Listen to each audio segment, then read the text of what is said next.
अपना topic reproductive system.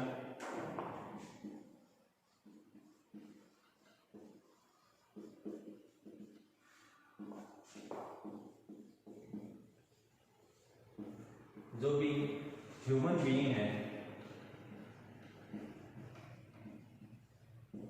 या फिर जो लिविंग और जो नॉन लिविंग ऑर्गेनिज्म है उनको जो डिफरेंशिएशन करने वाले जो सिस्टम है दैट इज रिप्रोडक्टिव सिस्टम। इसी रिप्रोडक्टिव सिस्टम के द्वारा ही ह्यूमन बीइंग है वो रिप्रोडक्शन की प्रोसेस कंप्लीट करता है। जो रिप्रोड्यूस यानी कि जो मेल और फीमेल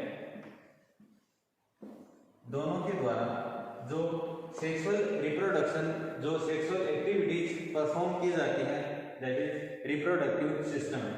मेल के द्वारा जो स्पर्मेटोजोआ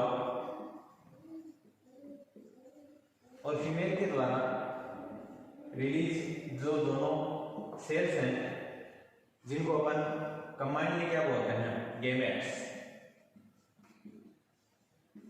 इनका फ्यूजन होता है स्पर्मेटोजोआ और ओवम है या जो ओवा है उसका, उसके द्वारा न्यू जनरेशन का क्या होता है फॉर्मेशन होता है। न्यू जनरेशन का या फिर जो न्यू ह्यूमन बीइंग जो न्यू लिविंग ऑर्गेनिज्म है उसका क्या होता है फॉर्मेशन होता है। वही सिस्टम क्या कहलाता है अपना रिप्रोडक्टिव सिस्टम कहलाता है। जो स्पर्मेटोजोआ और ओवा है इनको कंबाइनली अपन क्या बोलते हैं गेमेट्स बोलते हैं। और जो ये दोनों हैं दोनों को अपन क्या बोलते हैं सेक्स सेल्स बोलते हैं। मेल के अंदर स्पर्मेटोजोआ और फीमेल के अंदर ओवा। ये इनका कैसे कैसे प्रोसेस होता है, ओवुलेशन की प्रोसेस है, oogenesis कैसे होता है, स्पर्मेटोजेनेसिस कैसे होता है, वाइन का फॉर्मेशन कैसे होता है, कौन कौन सी सेल कितना क्या डिवाइडेशन होता है वो अपन आगे की तरफ आगे नेक्स्ट जो क्लासेस होंगी उनके अंदर स्टडी करेंगे। नेक्स्ट जो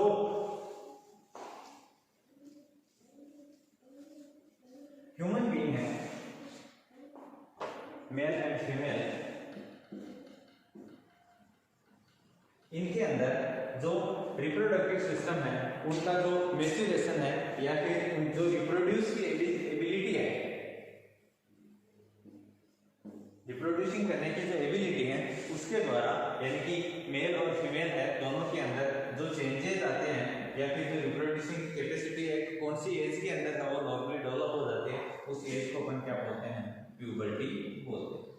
यानी प्यूबर्टी किसको बोलते हैं जिसके अंदर जो ह्यूमन बीइंग है उनके अंदर यानी मेल और फीमेल को डिफरेंशिएशन पैदा करते हैं और उनके अंदर सेकेंडरी सेक्सुअल कैरेक्टरिस्टिक का क्या हो जाना डेवलपमेंट हो जाना ही वही एज क्या कहलाती है प्यूबर्टी या प्यूबर्टल एज कहलाती है। जो मेल है उसके अंदर 13 to 16 ईयर के अंदर नॉर्मली है वो प्यूबर्टी या फिर जो प्यूबर्टल चेंजेस हैं वो दिखाई देने लग जाते हैं कंप्लीट रूप से वो यानी कि जो प्यूबर्ट हो जाता है मेल। और नेक्स्ट फीमेल है 11 to 13 ईयर, इसके अंदर जो सेकेंडरी सेक्सुअल कैरेक्टरिस्टिक है वो डेवलप हो जाते हैं। फीमेल के अंदर 11 to 13 ईयर के अंदर सेकेंडरी सेक्सुअल कैरेक्टरिस्टिक है वो डेवलप होने लग जाते हैं।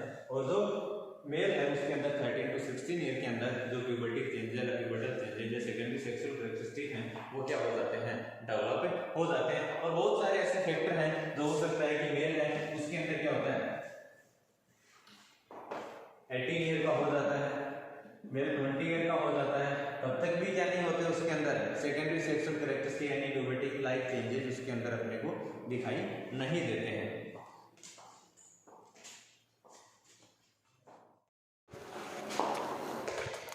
कि मेल है उसके अंदर 18 ईयर 20 ईयर तक भी सेकेंडरी सेक्सुअल कैरेक्टरिस्टिक वो डेवलप नहीं होते हैं। हो सकता है कि मेल के अंदर 10 ईयर के अंदर ही क्या हो जाए जो सेक्सुअल कैरेक्टरिस्टिक है उनका फॉर्मेशन हो जाए, वो क्या है अपनी अर्ली प्यूबर्टी। और अगर लेट होते हैं तो वो क्या है लेट प्यूबर्टी। हो सकता है फीमेल के अंदर जो सेकेंडरी सेक्सुअल कैरेक्टरिस्टिक हैं नॉर्मली एज 11 to 13 ईयर होती है, हो सकता है 9 ईयर के अंदर ही क्या उसके हो जाए सेकेंडरी सेक्सुअल कैरेक्टरिस्टिक का फॉर्मेशन हो जाए, या फिर जो 16 ईयर हो जाए 17 ईयर हो जाए तब तक भी क्या नहीं होते सेकेंडरी सेक्सुअल कैरेक्टरिस्टिक का फॉर्मेशन नहीं होता। तो उनके अंदर भी बहुत सारे जो फैक्टर हैं वो इन्वॉल्व होते हैं, वो अपनी प्यूबर्टी है उसको क्या करते हैं चेंज करते हैं, उसको अफेक्ट करते हैं, जैसे कि क्लाइमेट हो गया।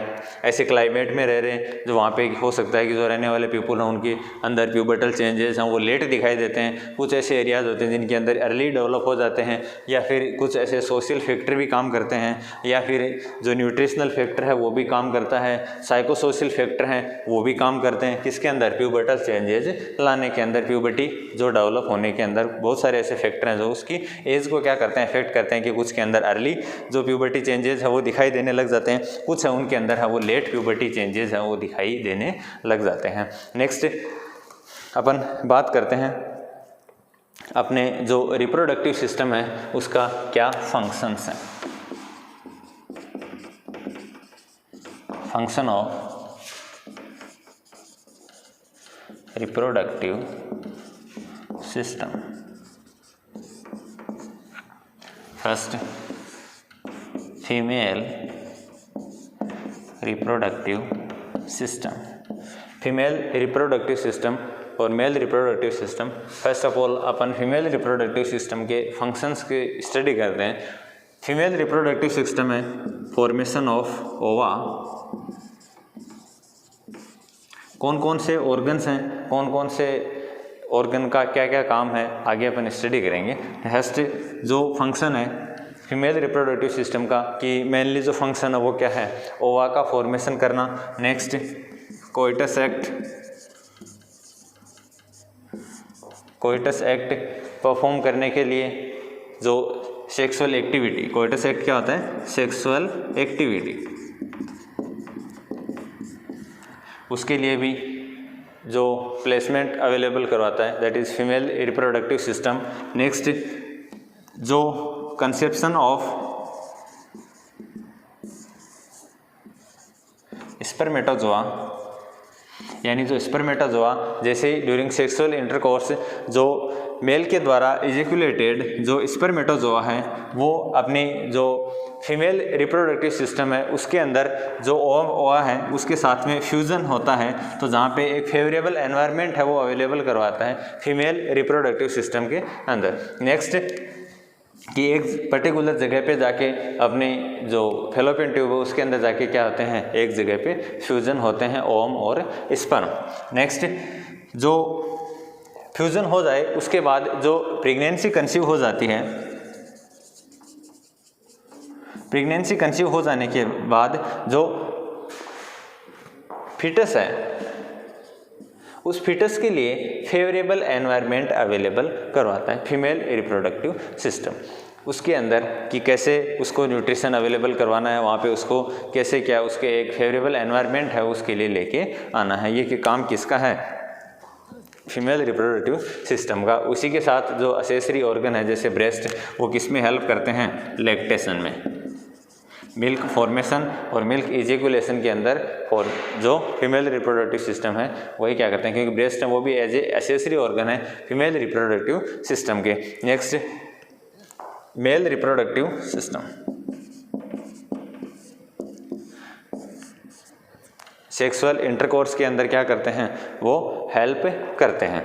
कोइटस एक्ट के अंदर बोथ जो सिस्टम है हेल्प करते हैं कोइटस एक्ट के अंदर, क्योंकि मेल और फीमेल जो ह्यूमन बीइंग है उन्हीं के द्वारा क्या होता है, उन्हीं के द्वारा अलग अलग डिफरेंट ओवम और स्पर्म दोनों के द्वारा ही सीक्रेट किया जाता है, और दोनों के ही फ्यूजन होने से क्या होता है, नेक्स्ट जो न्यू ह्यूमन बीइंग है उसका क्या होता है, फॉर्मेशन होता है। नेक्स्ट जो मेल रिप्रोडक्टिव सिस्टम है उसका नेक्स्ट जो फंक्शन है वो क्या है, अपने स्पर्मेटोजोआ का फॉर्मेशन।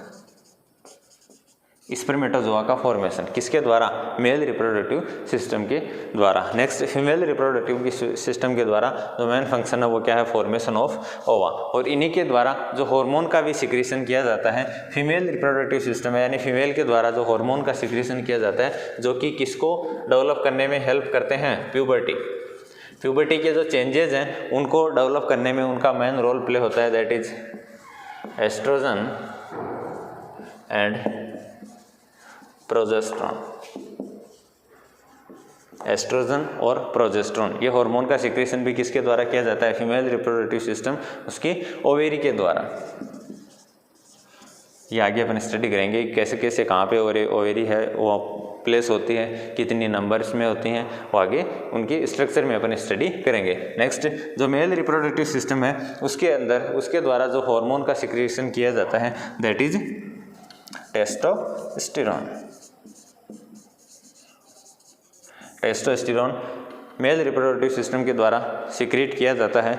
वो क्या करते हैं, जो अपने मेल है उसके अंदर सेकेंडरी सेक्सुअल कैरेक्टरिस्टिक का है उनका निर्माण करता है, उनको डेवलप करने में उनका मेन रोल प्ले होता है। और जो स्पर्मेटोजोआ है, जो मेल रिप्रोडक्टिव सिस्टम के द्वारा जो स्पर्मेटोजोआ का जो इजेकुलेशन होता है उसका फॉर्मेशन होता है, वो क्या होता है अपने फीमेल रिप्रोडक्टिव सिस्टम के अंदर भी उसको ट्रांसफॉर्म करने में ही कौन रोल प्ले करता है, mail reproductive system.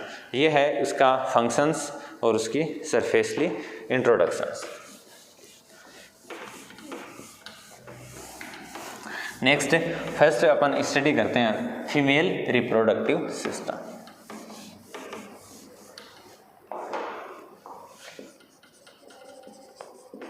Female reproductive system, female reproductive system के अंदर उसको अपन दो टाइप में डिवाइड करते हैं, एक एक्सेसरी ऑर्गन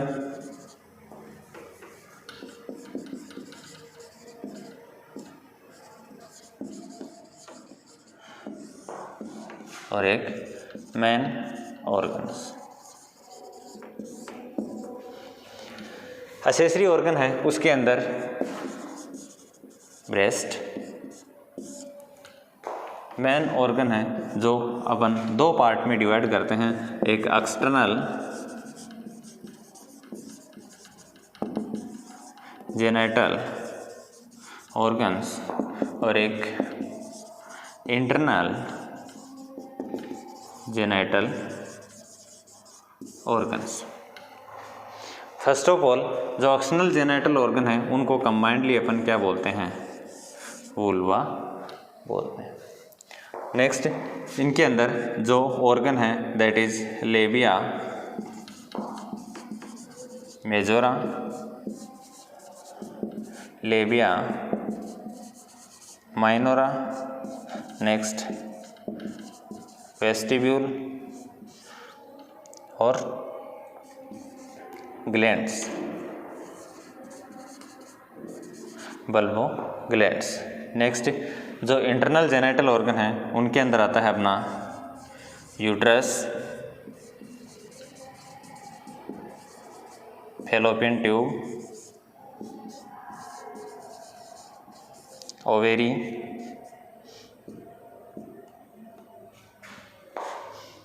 और वेजाइना। ये इसके इंटरनल ऑर्गन्स के अंदर इंक्लूड होते हैं। एक्सेसरी ऑर्गन के अंदर फर्स्ट है ब्रेस्ट, मेन ऑर्गन है उनके अंदर अपने जो एक्सटर्नल जेनिटल ऑर्गन है उनके अंदर आ जाता है अपना labia majora, labia minora, vestibule और ग्लैंड्स।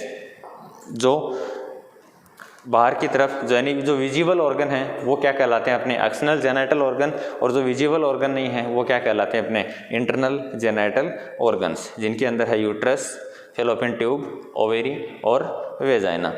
और जो सेकेंडरी सेक्स जो जिनको अपन बोलते हैं एक्सेसरी ऑर्गन्स, उनके अंदर आता है अपना ब्रेस्ट, और इनको अपन क्या बोलते हैं, मेमरी ग्लैंड भी बोलते हैं, मेमरी ग्लैंड भी बोलते हैं। बाकी नेक्स्ट 1 बाय 1 इनके बारे में जो डिस्कशन है वो अपन नेक्स्ट क्लास के अंदर करेंगे। Thank you students.